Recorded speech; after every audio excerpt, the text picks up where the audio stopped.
is good, everyone? What is good? Welcome back to another video.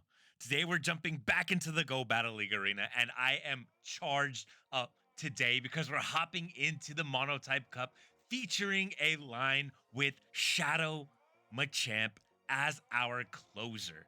This team is absolutely insane, not just because of the fantastic synergy that Shadow Machamp has with the Coffin on the lead as well as with Vigoroth on the safe swap, but also just because you either close your opponent out with your Shadow Champion or you get closed out immediately when you bust out the Shadow Machamp. Either way, it contributes to fun, quick, and overall just exciting battles. So our team today, pretty straightforward. We are going to fish out for those neutral plus matchups on the lead. If not, we're going to be swapping out into our Vigoroth.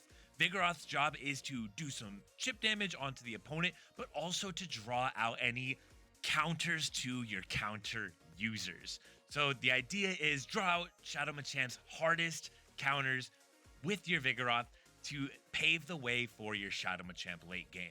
The other important aspect or element to keep in mind when you're running a team like this that features a Pokemon like Shadow Machamp is that you really want to make a concerted effort to have shield advantage in the late game situation to allow your Shadow Machamp to sweep. If that is at all possible, if not, at least have one shield to your name to protect your Shadow Machamp and allow it to sweep the end game. But without further ado, let's go ahead and hop into some battles. Let's have some fun and let's get greedy and see how Shadow Machamp will fare against the MonoType Cup meta. Hopping straight into the first battle, we have a favorable lead with our Coffin on the lead against Clefable. This is a fantastic lead for us because it almost goes without being said, but our Shadow Machamp wants to avoid the Charmers at all costs. Clefable will be firing off a Moonblast and the opponent pivots into their own Coffin. This is a little bit tricky for us as our own Cofagrigus is our best answer to the opponent's Cofagrigus. We're going to claim one shield from the opponent and then switch into our Vigoroth. Vigoroth here is going to be able to do decent chip damage onto the opponent's Coffin, and the opponent will not be dealing enough damage with these neutral Dark Pulses to put us in farm down range, as we will be double resisting these Shadow Claws from the opponent. Vigoroth able to reach a Bulldoze, and Bulldoze does about 30% to the opponent's Ghost type Coffin, as Vigoroth will be able to reach another Body Slam, and this chip damage will be critical, as the opponent's Cofagrigus will now be in Shadow Claw range, and with the subsequent counters, we do force the opponent to expend the remainder of their energy, as we can now either pivot into our Shadow Machamp to get an energy lead, which is exactly what we'll do, as those counters are 2 times resisted. Our Machamp will be able to get a 2 counter head start on the opponent's Clefable, which will be returning back in. We're going for the bait with our Cross Chop, but Cross Chop also does respectable damage to the opponent's Charm users, as we will see in this video today. We do pivot back into our Ghost Coffin because the opponent's Clefable will not be able to farm us down, and we wanted to force them to throw their energy into us, but instead we are successful in drawing out the opponent's final Pokemon, which will be the Umbreon. Umbreon will be reaching its first charge move here against our Shadow Machamp, but we can easily expend 1 shield and now expend 2 shields so that we can get the full counter down and have a Rock Slide ready for the opponent's Clefable, and the opponent chooses to not delay the inevitable, respects the damage that our Shadow Machamp will be putting out, and calls game. Well played by the opponent. Thank you for the match. Hopping into the next battle, we have a similar lead with a Charmer on the lead. Now, typically in this scenario, in everything else being equal, you would want to swap into your Shadow Machamp given the opponent's safe swap into a Sandslash, as Shadow Machamp will be resisting these Night Slashes that the opponent will be throwing, but instead, bang, they throw the Earthquake, and that does do massive damage. Now, I will be expending at least 1 shield here, respecting the damage from the opponent, going for the counter down, but unable to do so, and I'm forced to expend a second and final shield to preserve this alignment. The reality is, as the opponent brings back in their Snarl Granbull, if that Granbull is aligned to our Machamp, then that is basically a GG. right? Machamp will not have excellent play or even good play into the opponent.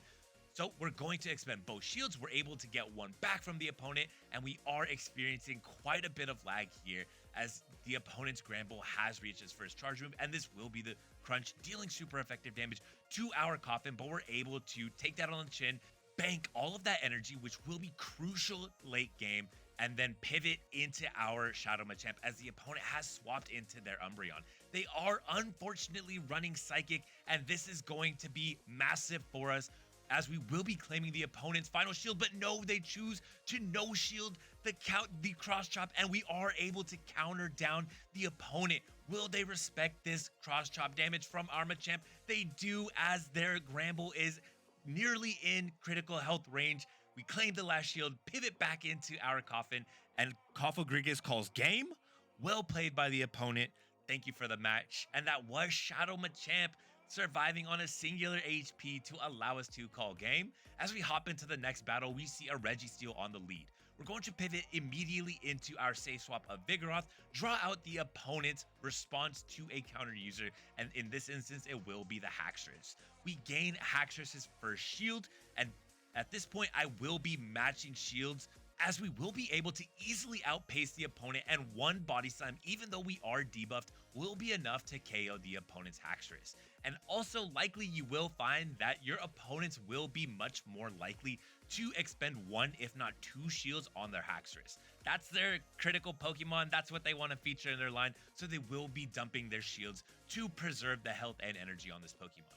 As Haxorus does reach another charge move, but akariiiXX is bulky enough to be able to take whatever damage the Haxorus deals onto us on the chin without too much care, as the opponent does pivot back into their Registeel, and they are now confronted with our Shadow Machamp. Shadow Machamp will be expending its final shield on the Zap Cannon, but now we are at the back-to-back cross chops. We also did not get the debuff, not that it would matter too much, as we now are at the back-to-back cross chops. This will be enough to easily KO the opponent's Dragonair, and the Registeel is now energy dry, allowing Shadow Machamp to call game, the opponent choosing to not delay the inevitable. Well played by them. Thank you for the match, as Shadow Machamp once again is too strong late game. Hopping into the next battle, we have a mirror match, Coffin against Coffin. So here, what I like to do is build up to the move and actually build up past the move, allow the opponent to throw their first charge move before returning the favor and sending my charge move their way. I'm throwing the Psychic here not only because it is less expensive energy-wise, but also because we're fishing for that debuff, as the opponent is now below 50% HP. We are able to win the CMP tie. Will the Psychic be enough to KO? It is enough to KO the opponent's Coffin, and this is looking fantastic for us, as we will be safe swapping into our, or hard swapping into our Vigoroth. The opponent pivots from their Dragonair into their Haxorus, and Haxorus will not be expending a shield on our body slam damage. Haxorus now in critical health range. I'm okay if they take me out here. I actually want them to farm me down, which happens after a little bit of, I'm not sure to call it lag, but the point is we want our Machamp to get an energy lead on the opponent's Dragonair. Dragonair had previously built up to just about its first charge move and will be reaching this charge move before our Shadow Machamp, but at this point we can either farm down. I don't want to risk it too much, so I'm going to fire off this first cross chop, gain the opponent's last shield before reaching another cross chop, but just to make sure, I want the opponent to have to dump their energy into our Coffin, as they are not able to reach another charge move, allowing our Shadow Claws to call game. Well played by the opponent. Thank you for the match. Hopping into the next battle, we have a terrible lead, Lickitung, the Lick user, against our Ghost-type Pokemon.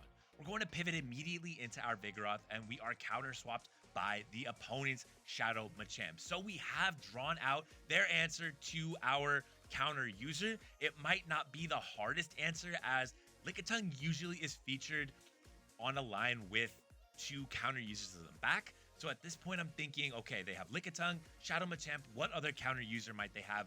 Might it be another might it be a Vigoroth, right? So I'm going to play this matchup out thinking they do have a Vigoroth in the back.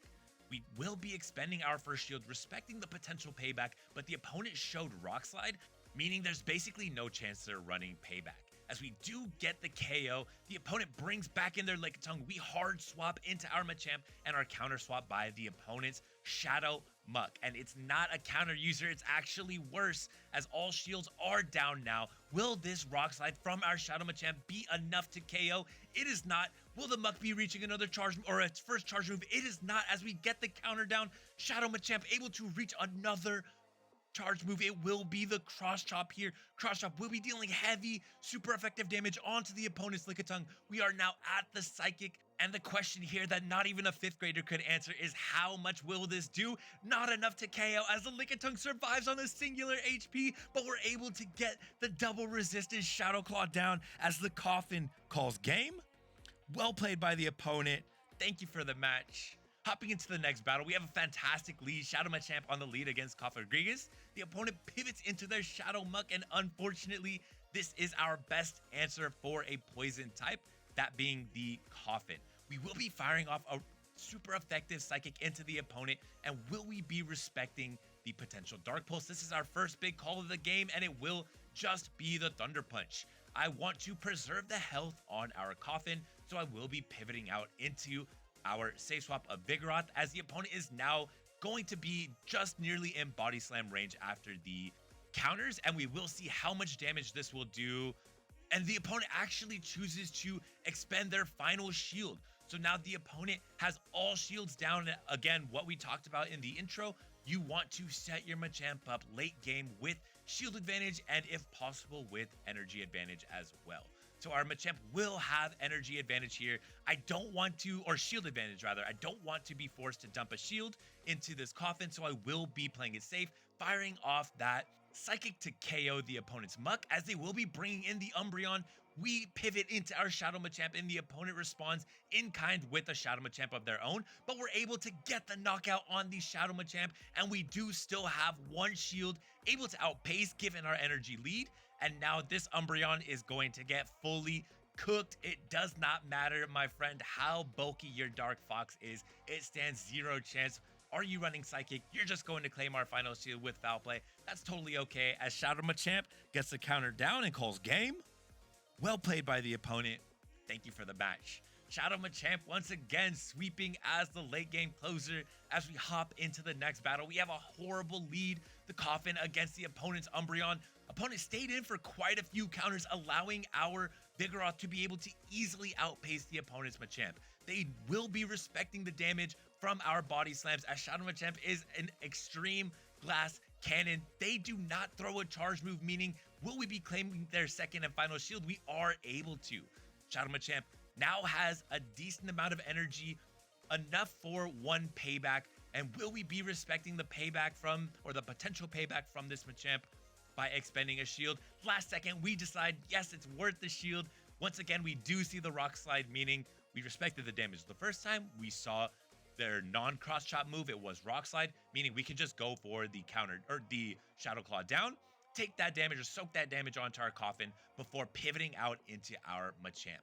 Question is, what does the opponent have in the back? And it will be a Grand Bull, but we do reach the Rock Slide. No, we do not, as that Rock Slide would have been enough to take out the Grand Bull, and we may have been able to call it there, but Grand Bull does get the charm down and calls game. Well played by the opponent. Hopping into the next battle, we have a Alomomola on the lead. We immediately pivot into our Vigoroth, and we are greeted by the opponent's Wobbuffet. Please, not a Wobbuffet. You see two bulky Pokemon on the lead. You see Wobbuffet as well as the Alomomola lead. I'm already thinking, okay, it has to be Chansey in the back. How are we going to play this? Please value your time a little bit more. I don't want to discriminate against anyone, but if you're running Alomomola, if you're running Wobbuffet, I mean, live your life and have fun, but this is just tedious, as we're going to be firing off body slam after body slam, counter after counter, and we do get countered down by the opponent's Wobbuffet. This is actually not terrible for us, as our game plan here is to Shadow Claw all the way down, soak up whatever damage we have to on our Shadow, or on our akariiiXX, as the opponent fires off a return. Trainer, that is 2 times resisted by our Ghost type, return being a normal move, as they will be firing off the appropriate move here, that being the Mirror Coat. Either way, it doesn't do significant damage, and our Coffin now has a major energy head start against the opponent's Alomomola, except scratch, pause, it will be the Hypno. They bring in their Hypno into our Coffin, and this is fantastic for us, as if the opponent if the opponent would have maintained the alignment Alomomola into our coffin, they would have had a winning alignment with Hypno on our Machamp in the back. But like this, they're choosing to bring in Hypno, they expend both shields, they pivot into their Alomomola, and our Shadow Machamp now has a full shield as well as a significant energy head start, and will be able to charge all the way up against this opponent's Alomomola. We do reach nearly the back-to-back cross chops, and I will be firing off this cross chop to get the opponent nearly into the critical health range. And at this point, I am doing my best to identify our win condition. Our win condition is to knock out this Alomomola, but to be in low enough health range to where the opponent's Shadow Hypno has to absorb this damage from our cross chop, but also only gets one confusion worth of energy. As given they only had one confusion, we're able to easily outpace them here as they needed one more to reach their next charge move. And like this, our coffin will be firing off that Shadow Ball to call game. Well played by the opponent. Thank you for the match, and shouts out to us identifying our win con there, playing it smartly, and game. Hopping into the next battle, we have a spicy pick, Milotic running Dragon Tail on the lead against our coffin. We're going to fire off our Body Slam on the CMP tie with the opponent as they have just reached their first charge move. This will be the Surf. Body Slam dealing respectable damage. Is the opponent in farm down range? I don't think so. We'll never know, as they will be pivoting out into their Seeking. I thought about building up to the Bulldoze, but didn't want to play it that aggressively, and instead we'll be firing off one Body Slam to get the opponent's shield and able to get to a second Body Slam to put some much needed damage onto this Seeking, as we now have two healthy Pokemon as well as two shields to the opponent's one. Our play here is potentially to farm all the way down. It will be highly unlikely given we will likely be debuffed, but no, the opponent choosing to throw a Drill Run into us, potentially to secure some damage before baiting out a potential shield on this Icy Wind, but I'm going to no shield regardless, as the opponent hard swaps into their Umbreon, and this is fantastic for us. As we can now pivot into our Shadow Machamp, we will expend one shield, even though the opponent did only build up to 4 foul plays. I'm looking at the low health on my coffin, and as well as Machamp being our closer, thinking I need to expend shields somewhere, right? So we'll expend one shield on the foul play. They've only thrown off 3 Snarls. We know that this is going to be another foul play, so we are going to soak that damage on Machamp, farm that Umbreon all the way down, build up to the back-to-back cross chop before the opponent's able to reach another charge move, claim the opponent's final shield before firing off the second of the back-to-back cross chops, which will be easily enough to KO the opponent's Milotic. Shiny Milotic, it is beautiful. Sweeping, completing the sweep onto the opponent's Seeking, countering down as Shadow Machamp once again calls game. Well played by the opponent. Thank you for the match. Hopping into the next battle, we have a Vigoroth lead against our Coffin. This is an interesting lead for us as we will be double resisting the opponent's counters, but they will also be double resisting our Shadow Claws. We will be soaking this Bulldoze damage onto our Coffin, but we are now in around the 50% health range, and this is not great for us as we do need our Coffin for potential Charmers or Poison types. Basically things that the counter users cannot touch, and like this we will be pivoting into our Vigoroth. The opponent takes that Body Slam damage onto their Shadow Machamp, building up a bunch of energy, getting to the cross chop, counting perfectly as they will be firing on CMP tie. Oh, but the cross chop is undercharged by the opponent. It is not enough to knock us out as the opponent lets their Shadow Machamp go down. We do draw out the opponent's final Pokemon, and it will be the Hypno. Now the question here is, do we have enough health on our Coffin to be able to claim both shields and KO the Hypno? But we throw on alignment, and this is the death blow to us. If we had any chance before, we now definitely do not, as we threw on alignment, gave the opponent 4 extra turns of energy, and now our Shadow Machamp unfortunately will be getting shredded, absolutely shredded, marked, destroyed by the opponent's Shadow Confusions. We're now at the cross chop, nearly the back-to-back. Will we be able to get to the back-to-back as this confusion will be registering. We need 2 more, but no, our Shadow Machamp goes down, and like this, it will be a GG. Opponent has now reached another charge move. It will be the Shadow Ball. I appreciate the BM. It's not bad manners. It's just culture from the opponent, doing us a solid, giving us a loss in that horribly played game, but well played to them. And thank you for the match. And thank you to all of my opponents for all of these matches. Very well played to everyone today. Overall, I had a fantastic time playing this team today. I was excited even just watching these battles back, being able to cast them, because Shadow Machamp is just so much fun to run, especially when you provide it with an awesome supporting cast like the Coffin, like Vigoroth, which functions to, like we said, deal some chip damage, but also draw out the counters to your counter user, allowing Machamp to hopefully have shield advantage, but also just to sweep endgame. Shadow Machamp is honestly the best closer in this MonoType Cup meta, and it's crazy to see that it's actually able to put in some work into the Confusion users into the Charmers and Fairy type Pokemon, given that it just hits like an absolute truck into pretty much everything. I would definitely say if you haven't gotten a chance to run Shadow Machamp in this limited meta, I would definitely do it in the next few days before the cup is over. If you made it this far in the video, first of all, thank you so much for stopping by, but also feel free to leave me a comment down below. Let me know how things are going for you. Let me know how I'm doing as well. Just say what's up, stopping by, whatever have you. But that's going to be all from me. Thank you so much for stopping by. Remember to enjoy the small things. Peace.